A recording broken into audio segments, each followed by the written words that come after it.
ನನ್ನ ಜನ್ಮದಾತನನ್ನು ನಿನ್ನ ಕತ್ತಲೆಯ ಕಾರಾಗೃಹದಲ್ಲಿರಿಸಿ ನೀನು ನೀಡುತ್ತಿದ್ದ ಚಿತ್ರ ವಿಚಿತ್ರವಾದ ಹಿಂಸೆಗಳನ್ನು ಸ್ಮರಿಸಿಕೊಂಡರೆ ನನ್ನ ಗುಂಟಿಗೆಯು ನಡುಗುತ್ತಿರುವುದು, ನನ್ನ ಕೈ ಕಾಲುಗಳೇ ಕಂಪಿಸುತ್ತಿರುವುದು, ನನ್ನ ರಕ್ತವೇ ಕುದಿಯುತ್ತಿರುವುದು. ದುರ್ಯೋಧನ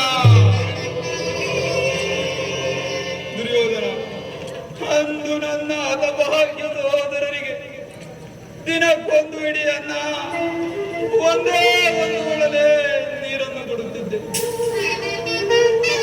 ಆ ನನ್ನ ಸಹೋದರರು ಅದೆಲ್ಲವನ್ನು ನನಗಿಟ್ಟು ಉಪವಾಸ ಮಾಡಿ ಒಬ್ಬೊಬ್ಬರಾಗಿಯೇ ಅದರಾದರು. ದುರ್ಯೋಧನ ಅದರಾದರು.